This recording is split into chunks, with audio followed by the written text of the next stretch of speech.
How does it feel to be a part of this year's London MCM Comic Con? Why don't you start while I finish my mint? So far this year it's been pretty good. They give out these free mints, so that is always a perk. No, I've come back, I've been to this thing like 17 times. I come every time they'll have me, because I have a blast every time. And this year's no exception. Emily and I both have young children at home, so I think last night we slept, even though we're jet lagged and very confused. I think last night we slept longer than I slept in this morning. Literally. And you would, some people sleep in from hangovers, not me. No, I was sleeping in from a mommy hangover because I was like, no children. So that's great. The best night's sleep I've gotten in forever. How's MCM? And we're like, well, we got to sleep. But other than the sleep part, it's so true. It's been great. It's funny because it's true. Yeah. Obviously, you meet lots of fans here. What are the most common questions fans always ask you? What do you always get asked wherever you are in the world? Just sort of, for me, it's generally, how do you do it? How do you... no, we get asked, these days I'm getting asked whether I liked the way that the show wrapped up or not. Mm-hmm. That's a pretty common question. Yeah, and I think if we're together, we usually get, what's your favorite Audrey moment? Yes. I feel like you get that one a lot. Mm-hmm. Or what was your favorite character to play for me individually? Mm-hmm. Yeah. Well, I guess, so you don't have to answer those questions again and again and again. Let's do it now. So how did you feel about how the show wrapped? Great. I feel many ways about how the show wrapped up. Initially, I wasn't sure about it. When I first read it, I was doubting. I was doubting. Yeah, I didn't know how I felt about it. But I've said this before, the longer I get from having done it, the more time that passes, I think the more the more right I feel about it. Mm-hmm. It was a full circle, literally. The story sort of ended in a mirror of the opening scene, the way we met. Mm-hmm. So that there was a beautiful symmetry there, but it was also, was she the same?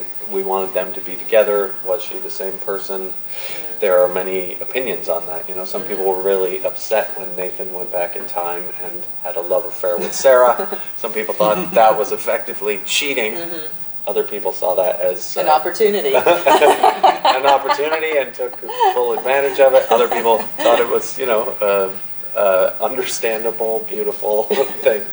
So yeah, I think I have all these varying thoughts about the way it ended.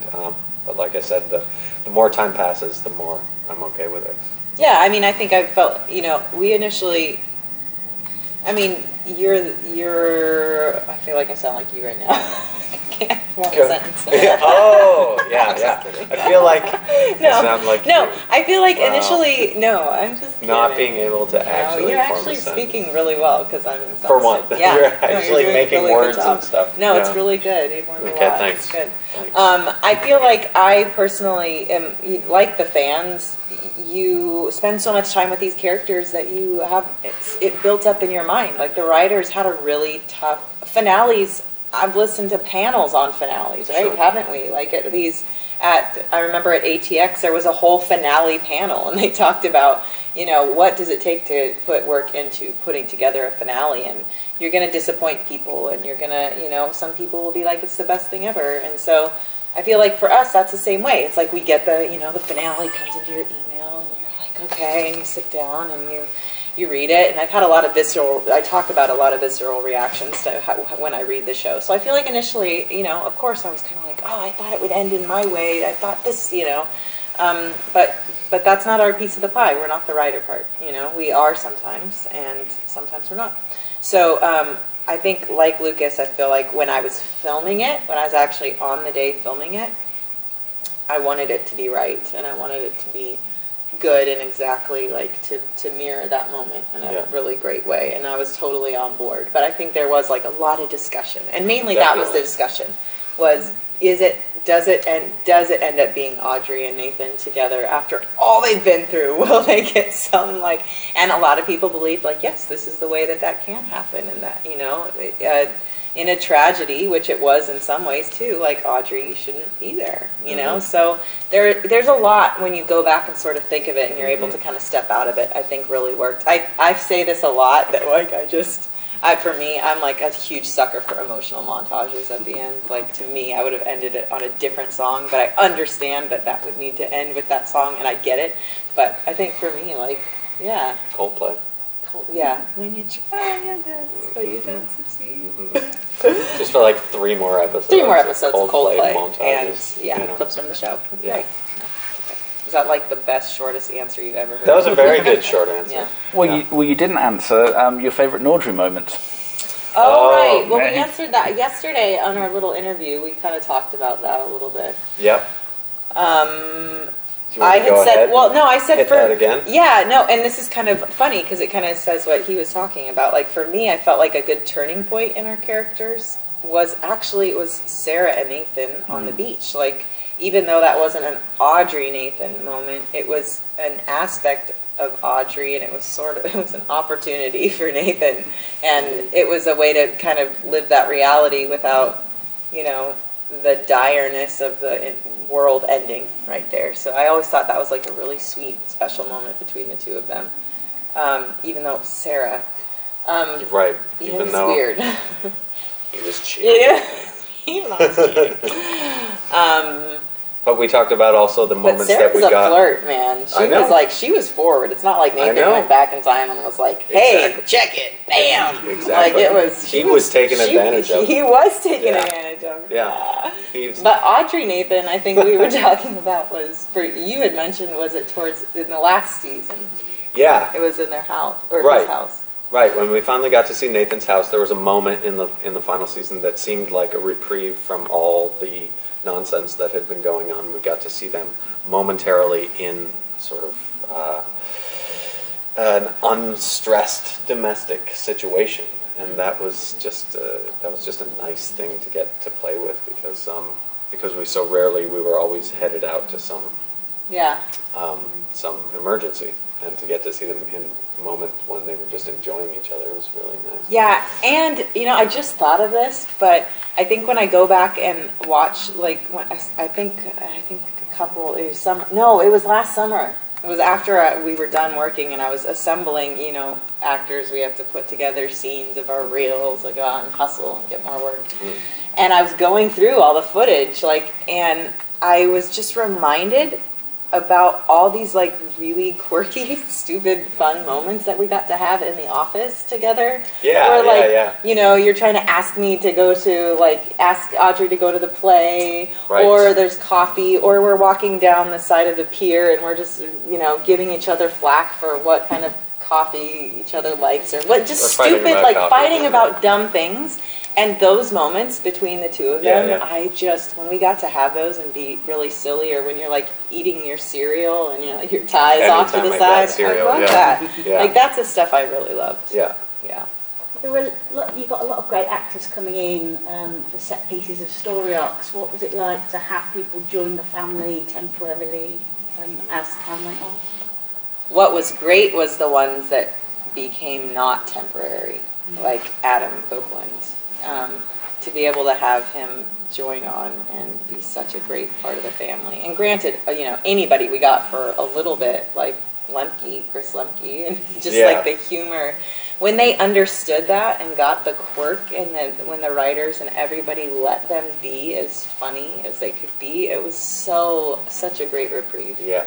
Yeah, Lemke was Seth. He was a ghost hunter, right? He was so awesome. He became and Gloria.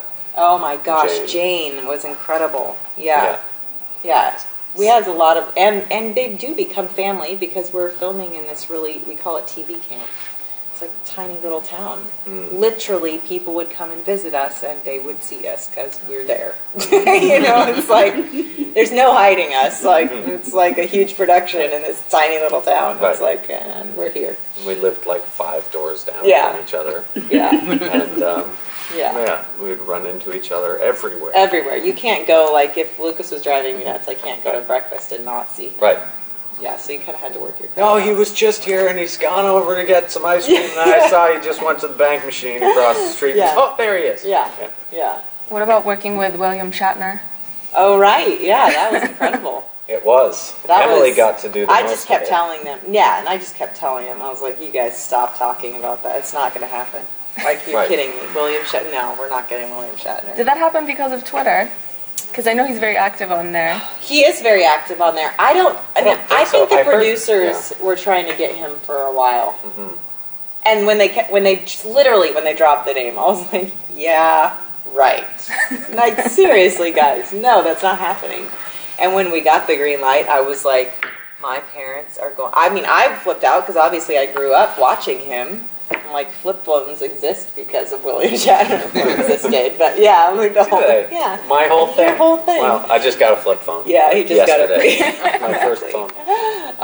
But no, it was, and then to meet him and work with him and realize and then he is such a pro. Like, you usually think that people who've been doing this a long time just kind of don't have to be pros anymore, and he is a pro. Like, to be able to sit and be like running lines with him, and he's running the next 2 days of lines. Like, it's just, he's so impressive. I gave the crew a hard time because he came and like all of a sudden there was like a couch and a lamp and a tent Right. and a whole living area Right. and like a coffee machine and all these things. I walked on, I was like, really, this is awesome. This is how it's gonna be. I was like, seriously, Shatner, can you be here all the time? This is amazing.